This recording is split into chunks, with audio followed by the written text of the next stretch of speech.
Hey everyone, welcome back to another episode on the podcast. I'm so excited for this one. It is with Dr. John Demartini, and this is a really special one for me because when I started the podcast years ago, about 6 years ago, Dr. John Demartini was someone in my top 10 list of people I wanted to interview. And I was very, very blessed to have sat down with him so many years ago, I think it was 5 years ago, and have that interview. It was crazy. Got to meet him. I'd been to his seminars. I loved his work, and I really loved the simplicity of what he taught. It was never about fads or anything really crazy. It was the fundamentals of knowing your values, and that will lead you to create a life of fulfillment. Then I got to interview him again during lockdown, and that was really cool, but that was online, so there wasn't, as deep as a connection you can get on a screen. And then when the opportunity came around a couple of weeks ago, I was like, wow, what a full circle moment for me to sit down with someone that I see as a mentor in my life, that I listened to a lot of his audio, read his books, went to his events, and felt I got a lot of guidance directly and indirectly from his work. So when I got to sit down with him this time, I was like, okay, I've matured, right? There's a lot that's happened in my life. I've shared a little bit on the podcast, but becoming a father and businesses and success and failure and all this sort of stuff. A lot of things have happened in that time. And I really got to come to this conversation with a lot of questions that I've held within me that I've really wanted to ask. And I don't see them as questions that normally or typically get asked to him on other podcasts or social media. So I am so happy and so grateful I got to share that time with him. He is such a genuine human being. Dr. Demartini is a human behavioral expert and a teacher that has been sharing his knowledge and his processes for over 40 years around the world. His principles of what he teaches just make sense. And I love how simple he puts it, how he explains it. And in this conversation, there are just so many links between, the success of your relationships, how to find those values, how to bring those values into your life, how to align those values with your business, comparison, why people are so unhappy, all these things. There is so much goodness in this whole conversation. I'm so grateful I got to share this conversation with him and that you guys get to listen to it. So I hope you enjoy. Before we kick off this episode, I want to say thank you for joining me on this podcast. Wherever you're listening or watching, it would mean the world to me if you could subscribe and give a little like. It kind of helps boost the podcast and get this conversation out there. But also go across to The Conscious Podcast on Instagram, TikTok, wherever you are. And there's little clips that go out from this podcast episode. So there's lots of value nuggets that I share that you can share with your friends. And I see them as little seeds of impact that we can share with this world to make the world more conscious. As well as that, I have some exciting news. I've been working on this for many months now, but I finally have so many exciting things to bring into the world. I've got my program that's going to be relaunching, The Conscious Blueprint, which goes in turn with this episode, because in that I teach you how to find your values and your purpose and create a life you love. On top of that, I have a series of events coming out in the new year. In 2025, there are going to be a lot of exciting events, in person, online, workshops. I also have my exclusive mentorship group as well coming out. So there are so many things to look forward to, and I'd love for you to be a part of it. If you value growth, if you want to step into the best version of you, I have created this community and these events to help keep you on track, to keep checking in so that we can connect deeper, elevate into a better version of us, and we can empower ourselves so that we can create the life that we love. If any of that is of interest to you, I want you to join my email list. You can go to my website, www.carloscirillo.com. It'll have everything there. But also if you go /community, you can enter your email and you can get updates when I start to bring all these things out. You can also find all the links to that in the show notes below. Thank you so much for being here and enjoy this episode. Why are people so unfulfilled and unhappy? Many times people compare themselves to other people and expect to live in other people's values instead of their own. And we're not here to compare ourselves to others and put people on pedestals or pits. We are here to put them in a heart. But if we put them on a pedestal, we'll minimize ourselves. When we put them in a pit, we'll exaggerate ourselves. And if we exaggerate or minimize ourselves, we won't be ourselves. So many times the unfulfillment comes through comparison. Another aspect of unfulfillment comes from expecting ourselves to live outside our own values, which comes from the comparison, or having unrealistic expectations and fantasies that we impose on our life that we compare our life to. For instance, let's say you're in a relationship with somebody and you expect them to be nice, never mean, kind, never cruel, positive, never negative, peaceful, never wrathful, considerate, never inconsiderate, generous, never stingy, and all one-sided. Not going to happen. When you communicate in their values, they'll be nice as a pussycat. If you go and challenge their values, they'll be mean as a tiger. If you expect one without the other, that'd be like expecting yourself to be only one-sided. And anytime you expect others or yourself to be one-sided, you're setting yourself up for a frustration and unfulfillment. We also sometimes have fantasies instead of real objectives. We set goals that are one-sided or goals that aren't aligned with what we value, and we don't have a strategy. We have a fantasy, not a strategy that will actually achieve them. So if you expect to have $1 million or $10 million or $100 million business, but you don't have the strategy that actually will lead to that, you'll beat yourself up and wonder what's wrong with you. So set realistic expectations that are congruent with what you value, that are real objectives, not fantasies. Expect others to live in their values. Expect yourself to live in your values. Don't compare. Get focused on what you know you have control over. You have control over perceptions, decisions, and actions, nothing else. Stick to those. Those are the things you have command to create. And if you then set realistic expectations and achieve them, you'll set even greater expectations and achieve them and greater ones, and you'll just keep incrementally building momentum to do something ever greater. And it's from last time we spoke and from watching your work and consuming your work, big focus on values is knowing your highest values, because then you can prioritize your life to those values. A big question that I keep getting asked from people is, one, how do you find your values? So you've got a values determinator test, but also, do they change? And can they change? And is this a matter of taking the test, but also doing the work in asking the questions to find out what they are? But can we choose values to go in our highest values that we want to focus on? The values are evolving. What you have as a priority when you're young sibling, child, is different than when you're a teen, than different when you're an adult. And so it's evolving. So I usually tell people, if they want to keep current with their values, to every quarter, every 3 months, do a value determination and make sure there's not changes. For instance, we had a woman who was in Cape Town, South Africa, who came to our program, the Breakthrough Experience, and she was distraught because she just had 4 children killed in a car crash. So she was a mother dedicated to her children in the morning. That afternoon, there were no kids. So she had what is called a punctate, cataclysmic change in values that abruptly changed the direction of her life. Most people have incremental, gradual tweakings of values as they go along, and it's just gradually changing. That's why they want to be current with it. So if there's been a really punctate event in your life or some sort of gradual change, every quarter you'll probably pick it up. So I tell people to do the value determination. The value determination is a series of questions to help you be more objective about what your life is demonstrating important, not what you fantasize. I'll give you an example. I was speaking in Johannesburg, I think 2012. It's around 5,000 people sitting in the audience. And I asked how many of you would love to be financially independent. Every hand went up. Some had 2 hands. Some had 2 hands and a foot. And I said, okay, from the appearance, everybody says they want to be financially independent with their hands. How many of you are financially independent?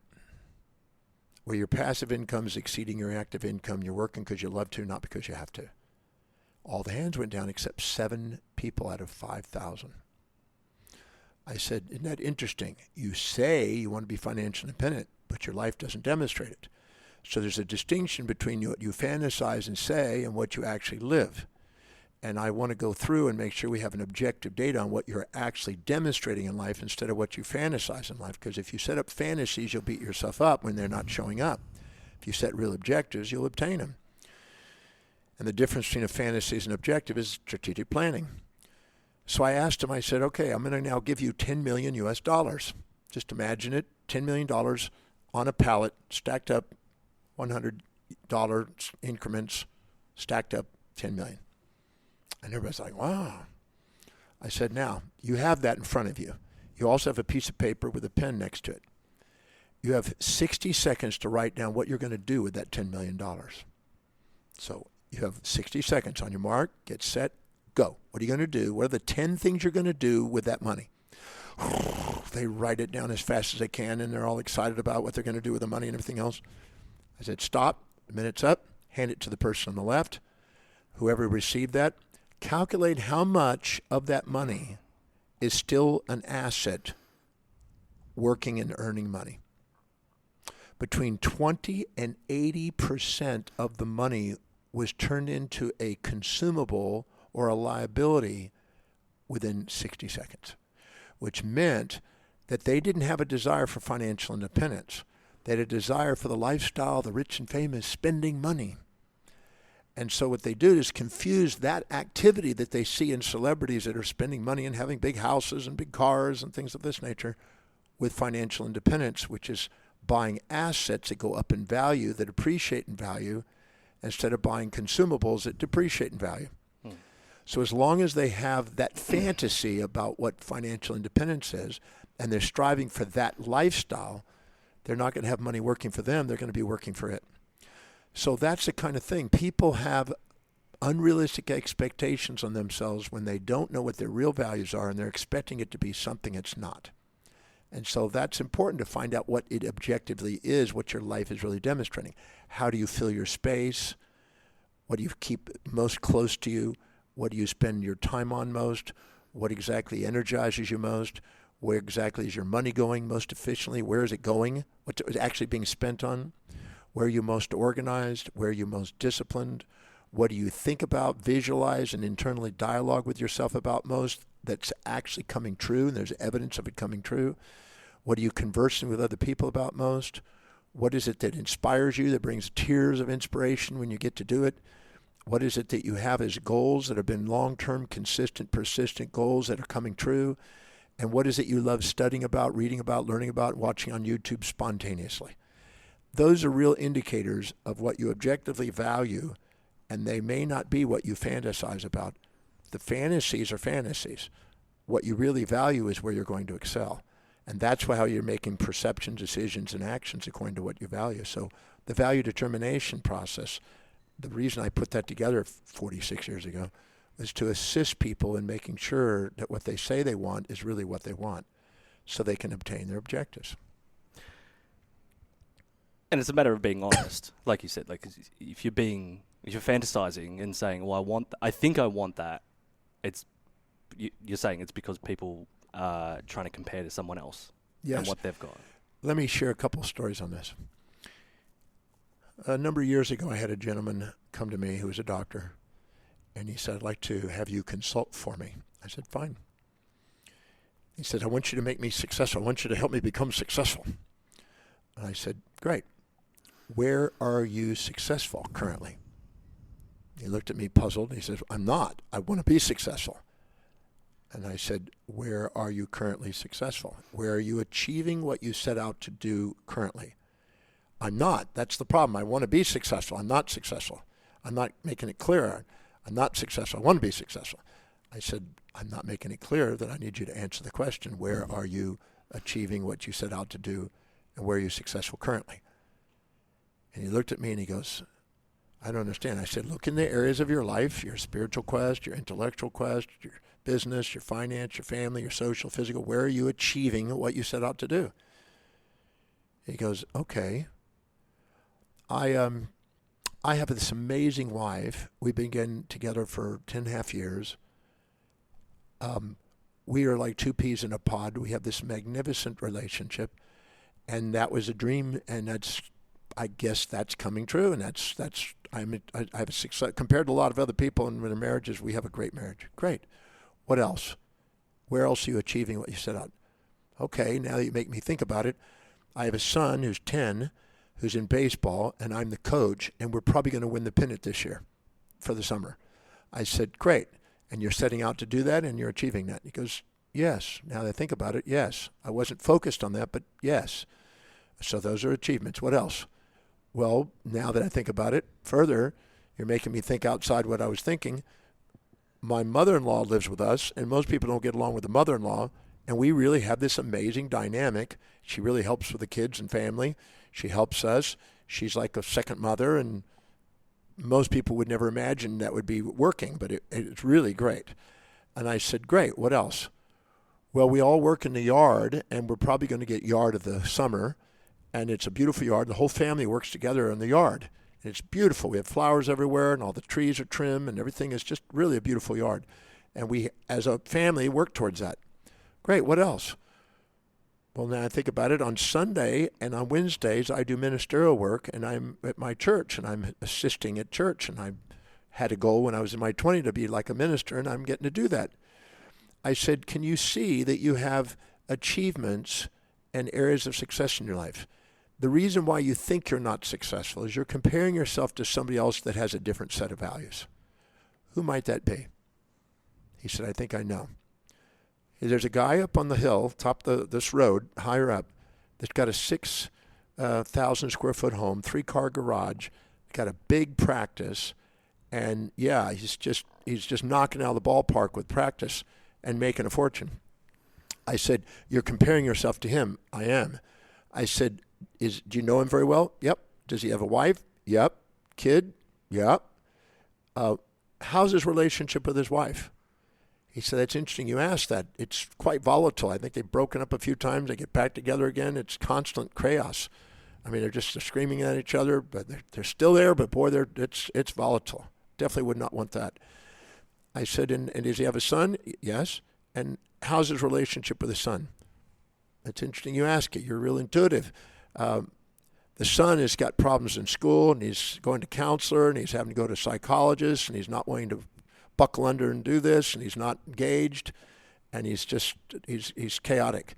And what about the yard? Do they have a beautiful yard? And well, yeah, but I don't think they even notice their yard. They have people that take care of it. That's not his focus. And mother-in-law, they moved out of the country to get away from her, and that's part of the reasons why there's such volatility, because his wife is connected to the family, and he doesn't want anything to do with the family, and it's a lot of fighting over that.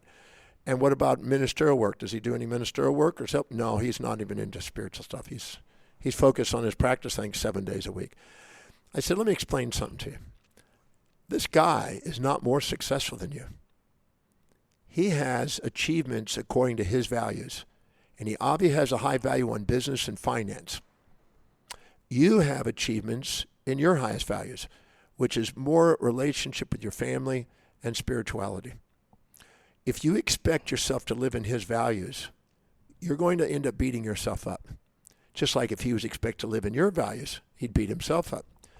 So anytime we compare ourselves to others and they have a different set of values and we're expecting to live in their values, we're going to have futility, and we're going to self-depreciate to let us know that we're inauthentic doing that. We're playing imposter. We're trying to be somebody we're not. We're trying to envy and imitate others instead of be authentic to ourselves. Now, if there was a change in your values, I could change their values, but in the process of doing it, you're probably now going to have less time for the family, less time for the spirituality, anything else. Are you sure you really want that? Are you willing to give up the things you have now for the things you say you want, which requires a change in values? He said, let me think about that. He said, I would like to have a little bit more income. I said, that's fine.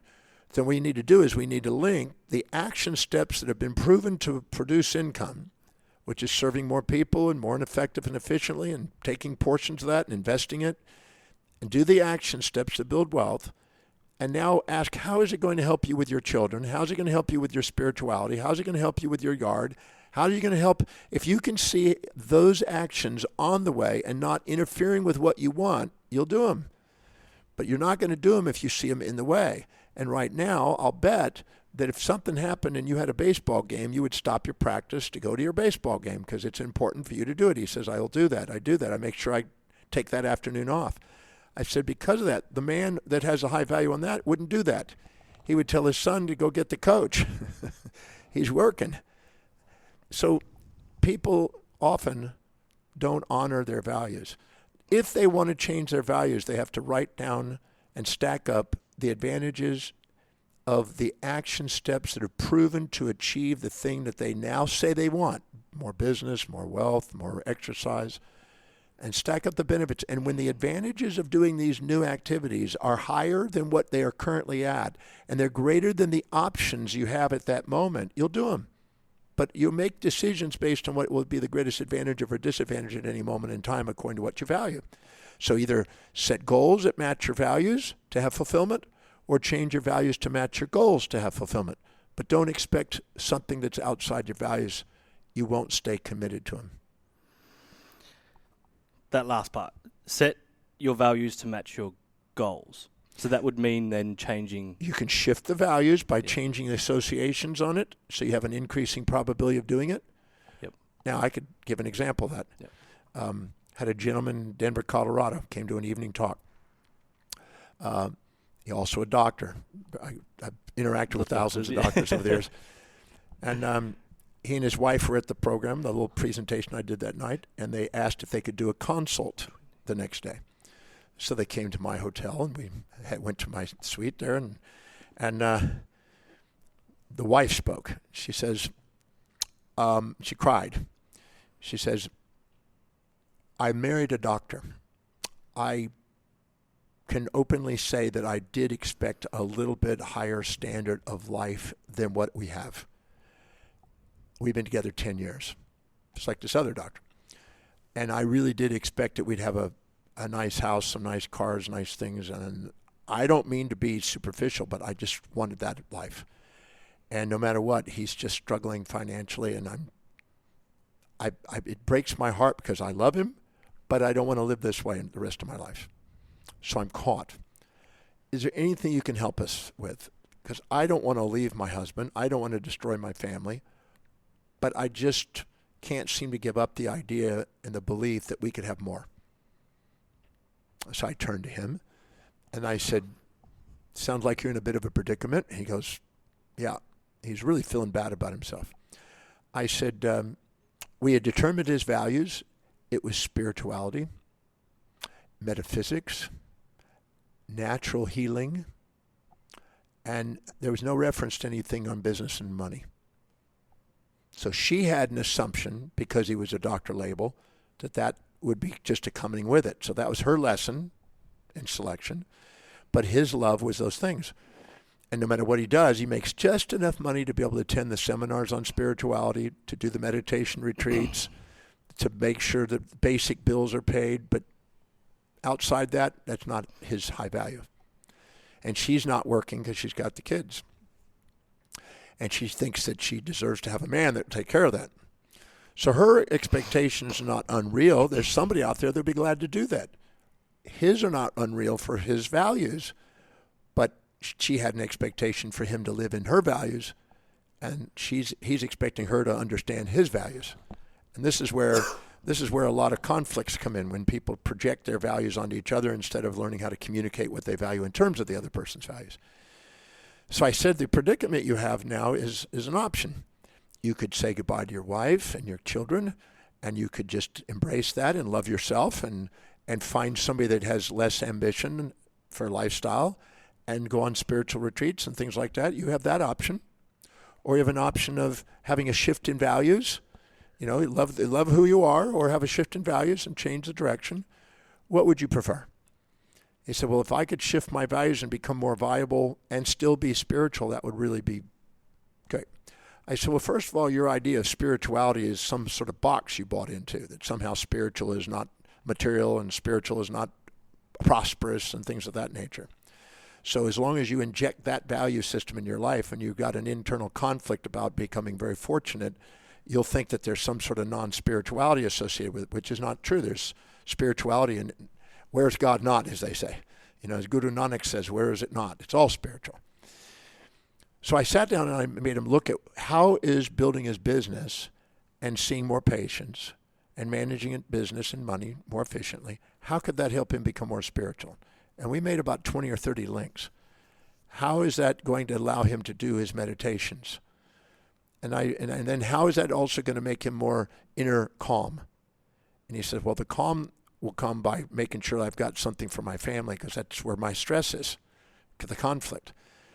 And we've made stacked up association in his brain. So his brain, when he thinks of spirituality, it doesn't exclude doing the things that build business and money, but now it's now inclusive, not exclusive. And within about an hour and a half, we were able to make enough links until he was brought to tears, realizing that actually building his business and seeing more clients and becoming more proficient would allow him to attend more classes also, and also take care of the things for his wife. And you would think it was logical, but it wasn't until I actually made the links. Once he made the links and he had his tears of realization, his wife was in tears. She hugged him, because she now saw a possibility of maybe some change and hope that maybe someday they could work towards this. In 3 months from that consult, his income went up, his business went up. He wiped out $30,000 worth of debt. He paid it off. They celebrated, and then we organized, I worked with them again, we organized a long-term plan on the house that he dreamed about and she dreamed about. It was more than her dream. It usually is. More her dream. But his dream was to be able to provide it. And so we started a savings program, an accelerated savings, an investment program, and put together monies away for taxes. And we started to allocate it appropriately. We started to make him realize that that's only an extra 4 to 5 patients a day. That's all it was to be able to have that. We started to concentrate on it. We started to figure out how to be more efficient and delegate some things and how to market more efficiently.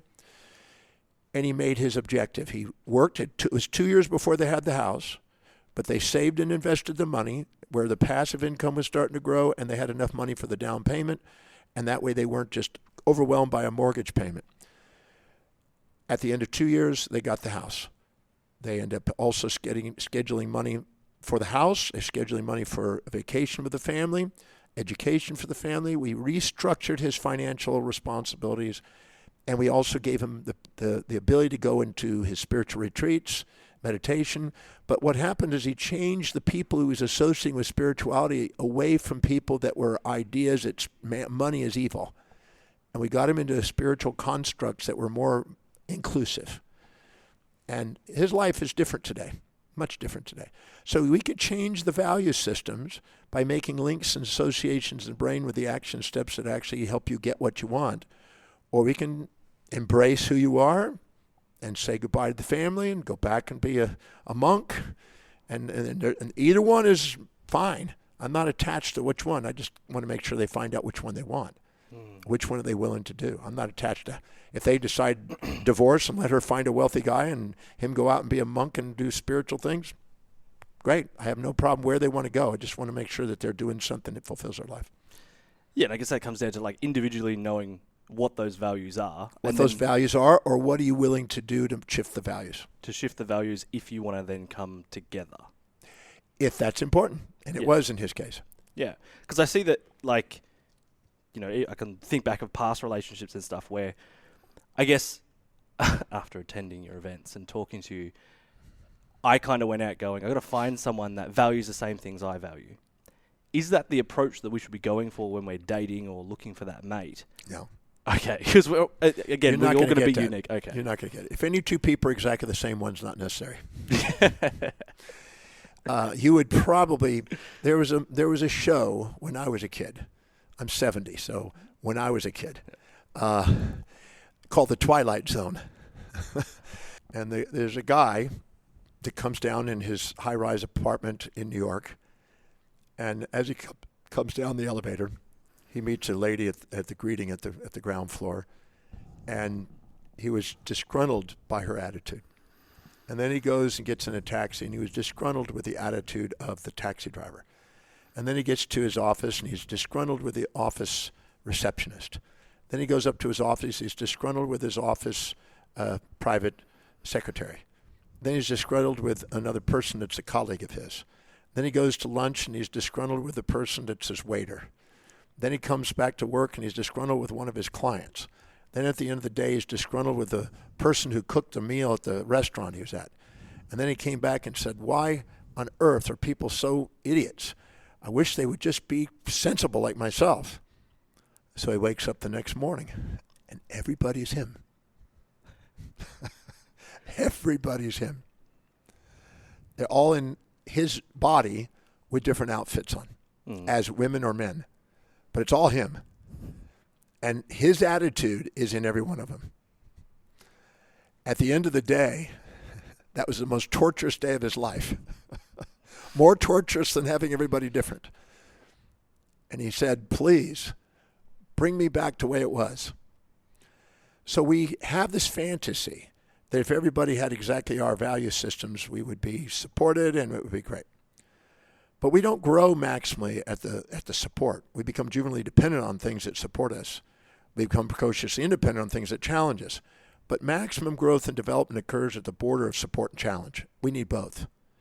If a girl gets a guy that says, whatever you want to do, honey, just tell me what you want to do. I just want to do everything you want me to do. I just want to please you. She's going to end up just torturing the guy. Stand up to me. Have some testosterone. Be a man. She's not going to want that. And if he's the other extreme and just telling her what to do and demanding, she's not going to want that either. She wants somebody that gives him support, her support and challenge, and can banter with him with positive and negative responses to make sure that she's authentic. Because if he supports her and puts her up, that's not authentic. Puts her down, not authentic. But puts her there and keeps her in check with a balance of support and challenge, we have authenticity. So people are looking for somebody that has a balance of similarities and differences. The ancient Greeks wrote about this in the time of Aristotle. If you see more similarities and differences, you're infatuated. If you see more differences and similarities, you're resentful. If you see a balance of similarities and differences, you have love. And that's what you're going to get. You're going to be finding somebody that has a balance of support and challenge. So you can delegate low priority things in your values to her, because she will have that on her values, and she can delegate lower priority things in her life to you, because that's what's highest on yours. And you work as a team, mutually assisting, having agreements and disagreements and peace and war and positive and negative and support and challenge and nice and means and hugs and slugs. Welcome to love. Going to be a balance of both. And it came up before, I didn't say it. When you were talking about shifting your values, for you, did your values shift when you had children? I can't say that my overall overarching desire to teach, travel, heal, and that didn't stop. I definitely had some shifts in values, but I can't say that the overall arcing main values of my life stopped. I just found ways in which I could incorporate the children into that mission that I was on. Because I've been on a mission since I was 17. Yeah. I'm a man on a mission with a vision and a message, as I say. So none of those have changed. I probably did not spend the time that many people fantasize about being with kids, because I was traveling a lot. But if you ask my kids, and they've been interviewed many times, what was it like to have a dad like this? They will tell you there's things that they liked and things that they disliked. Things they wouldn't change, things they wouldn't love to have changed. And most parents have children that would say that same thing. So I think that they got advantages and disadvantages by my dynamic. I'm not right or wrong for my dynamic, but we sometimes have this, as John Dewey said,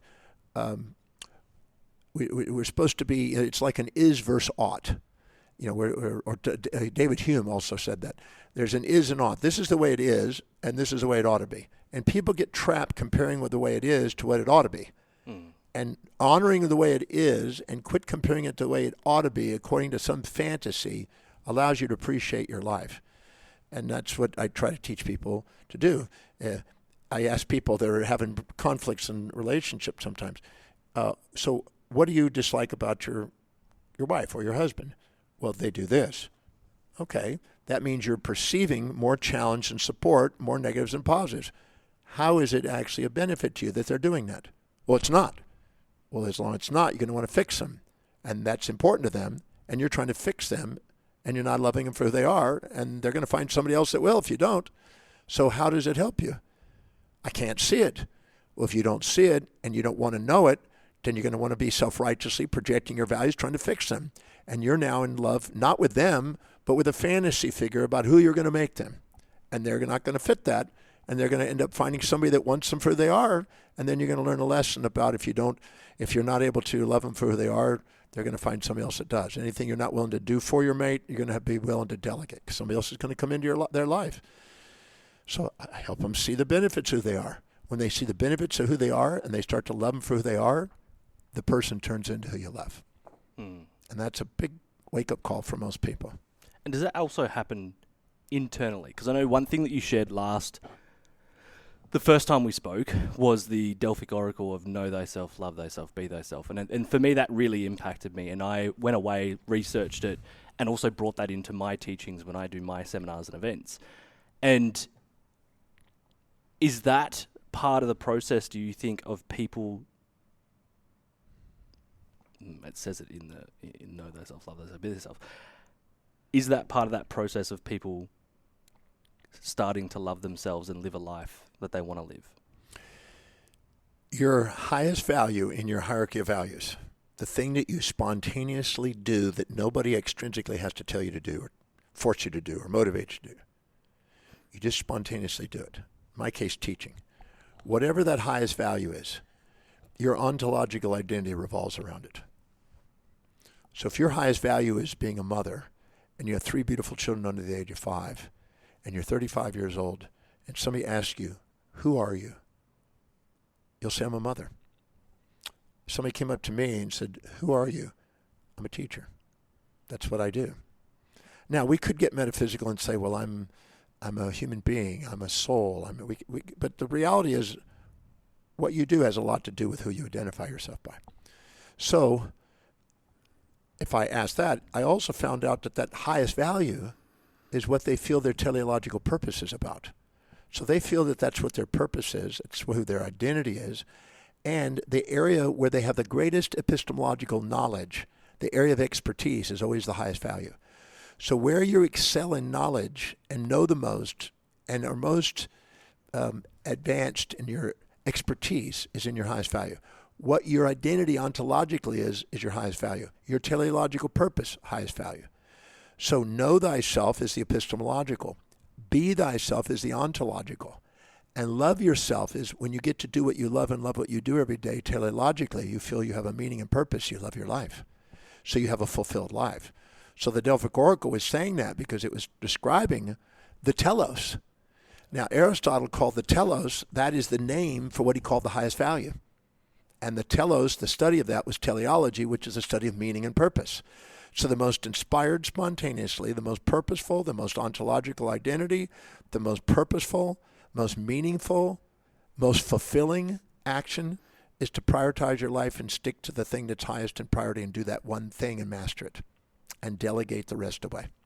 And that's the mastery of life. And people will not master life and have fulfillment and appreciation and love for their life unless they are really doing what they really feel called to do. That's the calling. That's when you're doing that, your blood glucose and oxygen goes into the forebrain, activates the medial prefrontal cortex, allows you to have objectivity and balance instead of subjectivity and disorientation, and allows you to be present. And you're most inspired, present, purposeful. You'll have gratitude, love, inspiration, enthusiasm, certainty, and presence when you're living by your highest value. And you're now feeling you're being yourself, your authentic self, your soul, if you will, the state of unconditional love, the soul. Because you'll love your life and you won't have any regrets because you're doing what you love. And I think that with people around me and some of my clients, some that are mothers, they've said that when they became a mother, that became their purpose, the thing that they really wanted to do. And they felt that, I guess in a world where there's so much noise and there's a lot of new gurus and new information and people saying you should do this, you should do that, you need to have a business in order to reach fulfillment, whatever. These people, well, people that I know that are coming in and saying, well, being a mother is now my purpose. Like the rest is great, and I'm looked after in terms of financially, whatever, but that's the thing. And for me, it was a struggle at the time because I played soccer for 20 years, played in Europe. I came back and went, that was my purpose. And then it was the kind of the identity crisis of like, that was just something I did and I enjoyed doing, but I also did it because everyone else expected me to do it, and I kind of expected myself to do it. Then when I came back and went, well, maybe it's not that, and that's when I met yourself and had these conversations and went, okay, there is other values that I can step into, I feel like it is becoming more aware to people that like your purpose isn't necessarily your business. Not always. Rose Kennedy, I was in practice many years ago, and I had a lovely patient, a woman, who came to me, and she handed me a book.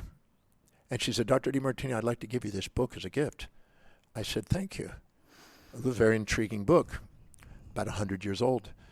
And I said, tell me about this book. And she said, well, my father gave it to me before he passed, and he received it from the Kennedy family.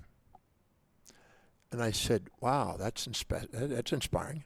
So this came from the Kennedy family. This was in the Kennedy family's home.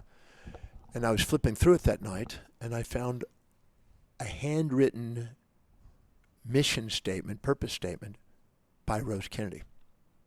And it said, I dedicate my life to raising a family of world leaders.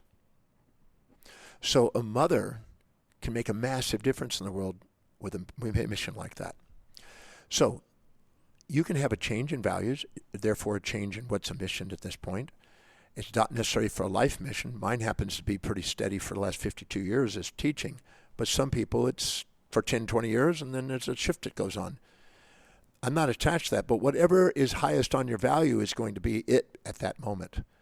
And finding out what that is meaningful, and to prioritize what that is until there's a shift. And there could be a shift. It could be a cataclysmic shift. You could have a baby and family. You could have a new career. You can move. Something can happen. You could have a shift. And if so, your mission and purpose now has expanded. I always say that your life's journey is made out of a series of destinations. And the hierarchy of your values is telling you what your destiny is until there's a shift in value. And the destinations change and it's moving. Now, some people know what it is and it's steady throughout their life. Some people, there's a few variations. Neither one of them are right or wrong in the process. Not a moral issue. It's just a matter of what it is. And being honest and integral and keeping up to date with what is deeply meaningful to you so you're living a meaningful life. That's the key in the mission. But finding out what that is and prioritizing that and living according to that, I am certain, I've been doing that part 46 years, I'm certain there's more fulfillment living congruently with that than any other thing you're going to do. Yeah.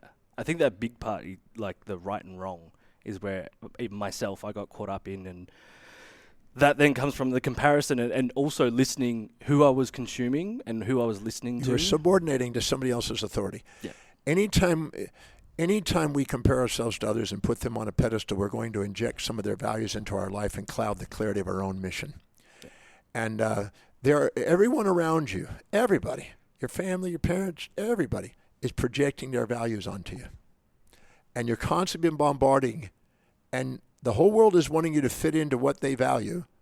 And do you have the courage, as Jung says, do you have the courage to be yourself in a world that wants you to be other than yourself?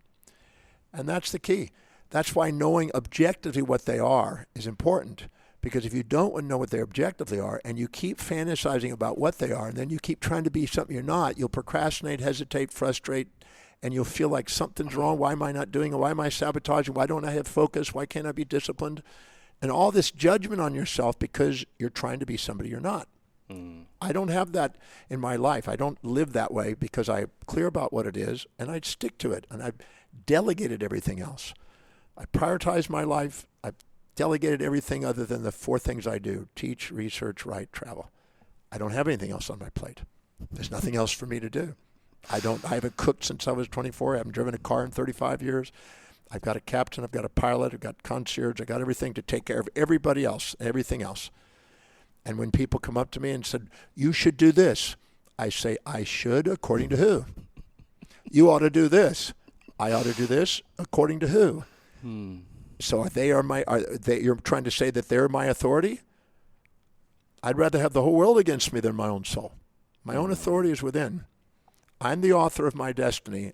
Otherwise, I subordinate to outer authorities, which become the author of my life and scatter me and distract me from my mission. I think that distraction, though, is a big one in today's world, and I can't picture you sitting at home at night scrolling through TikTok. I don't think that's a thing that unless you do. I've never done a TikTok. Okay, there you go. Well, so for myself, I'm in my 30s, and I was telling you about the past 18 months of some things that have happened. I noticed for me, when I was doing this 3-5 years ago, started doing it. It then led to creating a program, then creating events and seminars and workshops around Australia. Thing that I love doing as well is teaching. Then I started listening to other people saying, yeah, you should monetize it in this way. It should be a paid community. It should be this. It should be, oh no, you have to do it in a 1-day seminar, not an 8-week program. It has to look like this. And I just got I went, okay, well, they're more successful than me, so I'm going to listen. And it kind of took me off that path, and it became pressure and money. Obligation and duty instead of design. Well, I can't say that I do read extensively. Yeah. And I try to read the greatest ideas from the greatest minds have. But I also know that for everything, there's a thing called a dialectic in philosophy, that there's a proposition and an opinion, and there's an equal and opposite proposition and opinion. And whenever I see an opinion, I look for the opposites and I find the medium between them, because otherwise I'll be distracted by other people's opinions instead of following my own objectives. I find myself, if I compare myself to others, instead of compare my daily actions to my own highest values, I don't do as well. But if I compare, how am I doing relative to what my primary objective is? Am I doing the highest priority actions on a daily basis? Then I'm doing the most any human being can do. And I stick to those. And I learned what they are, and I've delegated everything else but that, so I don't have to do anything but the highest priorities today. And everybody has capacity to do it. People come up to me and say, well, that's because you're financially independent. No, I became financially independent when I did that. That was the difference. And people have it backwards. They think, well, if you have wealth, you can do it. You can delegate. I delegated, and that's how I got wealthy. And does that come back to be, do, have, instead of have, do, be? Well, I do them all. I'm a teacher. I do teaching, and I have the opportunity to watch people be taught. Yeah, I love that. One thing, I came to one of your events. I can't remember which one. It might have been Gratitude Experience. Was that something you were sharing alive? I had a book out, Gratitude Effect. It wasn't the Breakthrough Experience, but it was something else that I came to. It was probably 10, 12 years ago. Maybe an evening event or something? Possibly. I've got photos of it. And there was something you spoke about then, which was, in life, keep your lows high and your highs low, so that you're in here and your emotions aren't kind of, you're not yo-yoing up and down. Now, for me, how I internalized that was, you're going to have rock bottoms, you're going to have very intense, sad, grief, heartbreaks, all these things. If you can kind of level it and be like, this is terrible, it's happening, I'm feeling it, but I'll be okay, it kind of lifts you back up there. When I tried explaining it to people, they were like, oh, but then you'll be in here and you'll be flatlining and you'll be like, it's almost like dead. You won't feel anything, any joy or any sadness. You won't feel your emotions. How do you then explain that? Well, they're unaware of how physiology works, that's all. There's a part of the brain called the amygdala. And whenever you get a stimuli, the amygdala, based on whatever's stored in the associated areas of the brain and what they once called the subconscious mind, the hippocampus, takes that new stimuli and associates it with things of the past and it assigns a valency to it. Is it something that's prey or predator, something positive or negative? And it assigns valency, which is a positive or negative charge on it. If it's a positive charge, it now has an impulse towards. If it has a negative charge, it has an instinct away. And we're an automaton reacting to the perception that we have. Now, if we perceive really a lot of positives, we get elated. We see a lot of negatives, we get depressed.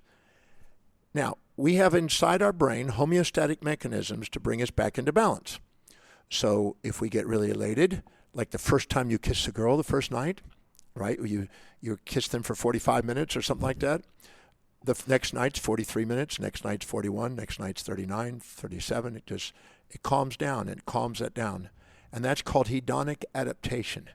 And if it's really negative, it's called desensitization. But it's a form of hedonic treadmill. They call it the hedonic treadmill or the hedonic paradox. Hedonic means pleasure-seeking. So the second you try to go above equilibrium, you have forces to bring it back into equilibrium. The second you go below, it has forces to go back up. It's homeostatic, just like a thermostat in your body, the hypothalamus. It has a regular thermoregulatory system. If it gets hot, you sweat. If it gets cold, you shiver. And it's a homeostatic mechanism to keep you at 98.6 something degrees. Now, the psychology is done that way. But people want one-sidedness sometimes. They want happy without sad. They want pleasure without pain, which is fool. That's by definition foolishness, because they're trying to get a magnet with one pole.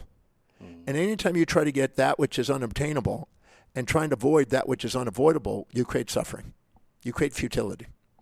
And so the more people are wanting a one-sided world, the more volatile they become and unstable. Bipolar condition is a byproduct of monopolar addiction, the addiction to one side. When you embrace both sides, see both sides, and have regulation and dampen that, which is what the executive center does to the amygdala. It calms it down. It uses glutamate and GABA to calm down those swings, to stabilize yourself so you're poised. A person who's poised is present, is purposeful, is patient, productive, prioritized, and empowered. Now, when people say there's this flat line, there's no feeling, it's not true. If you take the highs and lows and synthesize them and put them into balance, you end up with gratitude, love, inspiration, enthusiasm, certainty, and presence. And I've done that in about 125,000 people and shown that. You don't lose feeling. You just take bipolar feelings, joy, sorrow, happy, sad, admire, despise, like, dislike, infatuation, resentment, and synthesize and put them into gratitude, love, inspiration, enthusiasm, and certainty, and presence, where you perform most. Now, anybody knows that when they get really manic or depressed, they're unstable. You have what they call cyclothymia, which is little mood swings. You get bipolar, you get dissociations and schizoid behaviors, or you become stable. And people are stable, those vacillations are less extreme. If they're perfectly dead center, you'll get tears of inspiration. Because when you're elated, that means you're assuming there's more support than challenge, activating the parasympathetic system, activating delta waves in the brain. And if you go and you get something that challenges you, you'll get the sympathetic activity and you'll get beta waves in the brain. But if you get imbalanced, you'll get alpha theta waves in the brain, which will create gamma synchronicities in a moment of aha, eureka, and authenticity with tears in the eyes. That's the place where you maximize your performance. And that's easily demonstrated and proven through history. So I found when I was about 30, I found out when I was 33. I was 1986, 87. I noticed that if I had a big day in the office and I'd be elated and I'd be all proud and thinking, wow, I did an amazing job today. Well, I'm cool. I'm special. That if I'd drive home all proud like that, I'd come home and my wife would nail me and cut me down and then just slam me. And I thought, she's toxic. I'm a king. I'm special. And she'd humble me to level the playing field in the family. Then I would be upset. I'd be angry. I'd not sleep very well. I'd go back to work. I'd have a crazy day. I'd have a down day. Oh, what a day. And I'd come home, and then she'd support me and massage my back. And I was noticing that whenever I was up, she was bringing me down. Whenever I was down, she was lifting me up. And I thought, my addiction has been to be up. And I'm trying to avoid the pain and try to seek the pleasure. I'm trying to get a one-sided world, and I'm becoming unstable. I think, I wonder what would happen if I use my brains and use my executive center to calm myself down. So what I did is at the end of the day, instead I would go home, I would actually sit there in the office, watch the sunset, and ask a series of questions. When I was puffed up and feeling all elated and how great I am as a doctor, what patient's name did I forget? What anniversary did I forget? What birthday did I forget? What staff member did I not thank? What procedure did I overlook? And I ask a series of questions to calm myself down. Because if you don't govern yourself, the world on the outside has to kick your butt to govern you.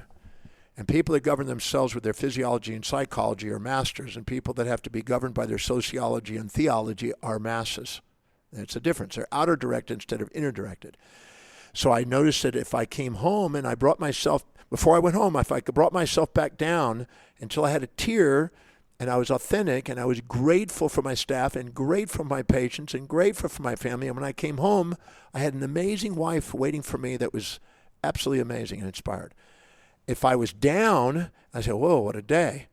And if I asked, who did I serve? What birthdays did I remember? And I asked reverse questions and bring myself back up, I had a stable home. And I noticed that she was reflecting what I was not governing. She was giving me feedback as a loving wife, but I was not mature enough to get that. I also noticed that when I monitored my stats, that when I was trying to go to one side and be proud and infatuated and elated all the time and peak, that my volatilities were all over the place in my business. The second I governed myself, my stability of my practice went up and I grew more. So don't let somebody say, well, they won't have feelings. You'll have feelings of gratitude, love, inspiration, enthusiasm, certainty, and presence. And Peter Lynch, in his book One Up on Wall Street in the 90s, said something really important. He said, after I do my quantitative and technical analysis and determining the stocks I'm going to invest in, he said, I go and get on the private jet and I fly over to the headquarters of the company and get a walk around and meet all the people and get a sense for the people in the company.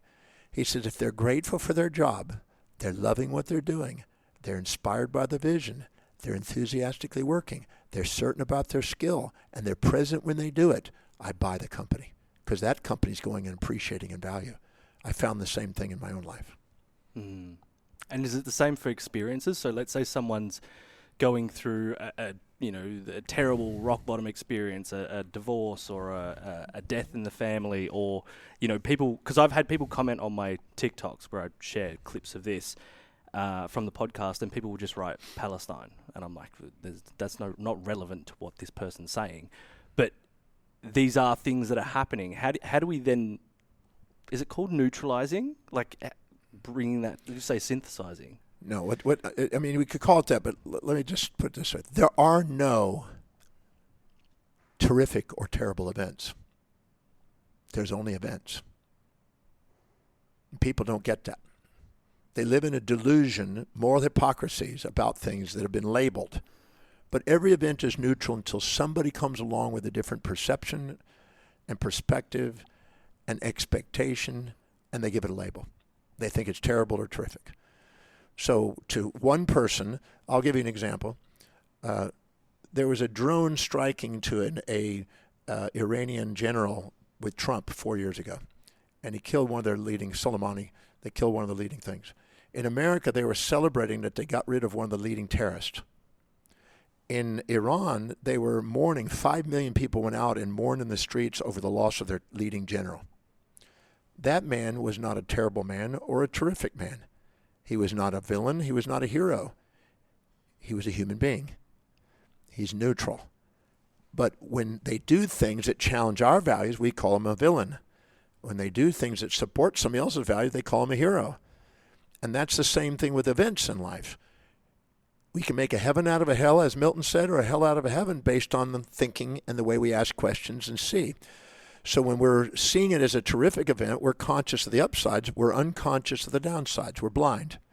If we think it's a terrible event, we're conscious of the downsides. We're unconscious of the upsides. We're blind. If we see both sides, we use the event to fuel an opportunity to do something extraordinary with that event. So if somebody has a death in the family or a loss in something, that doesn't mean that there has to be evil or terrible, or that doesn't mean any of those things. It could be an opportunity. I'll give an example. A number of years back, I had a gentleman who was 23 years old that got in a car crash and died. The parents contacted me and asked me to consult with them to try to help them deal with the grief, because I developed grief processes. And the whole family came and met me in Dallas, Texas, because I was going to Dallas the next day. I said, I'm coming to your city tomorrow. Meet me after I do my presentation in the morning, and we'll meet at lunch. So they're sitting there mourning and grieving and everything else like that. And I basically said, all right, so let's make a list of everything that we admired about our son that we now miss. There's nothing listed that they didn't like about the son. There were times when the son was in irritation and frustration and things they didn't like, but you never list that when you're grieving. Because there's a relief, you don't have to deal with that. There's only a grief over the things that you lost that you were admiring. So we made a list of all the things they admired about their son. I pointed out the things they disliked, because then they realized, oh yeah, but I'm not grieving that. Isn't that interesting? I'm not grieving that part, right? I'm grieving the part that I admired. So I've selected the parts that I admired suddenly, and now I'm having withdrawal symptoms from the dopamine that these perceptions give me.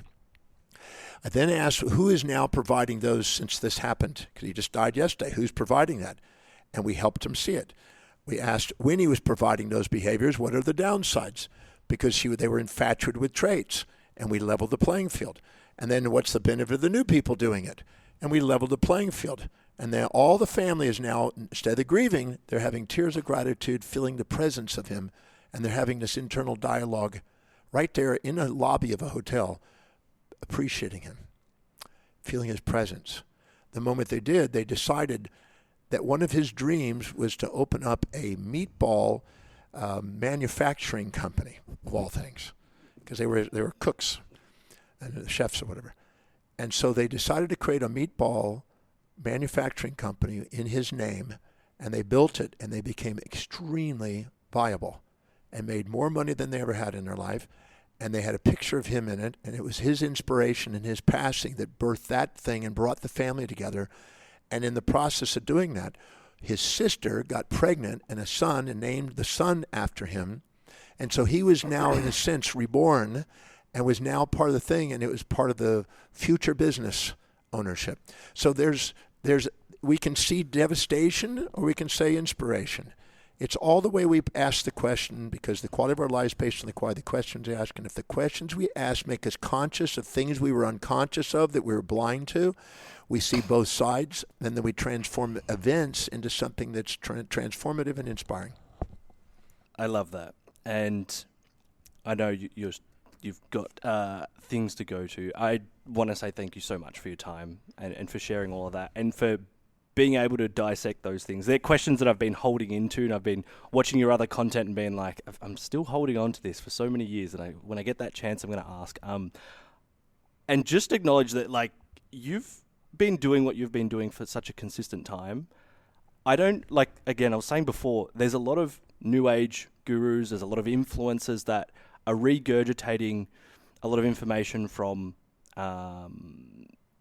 people that I would say are the leaders of the generation before, which I feel like you're in. And it's almost...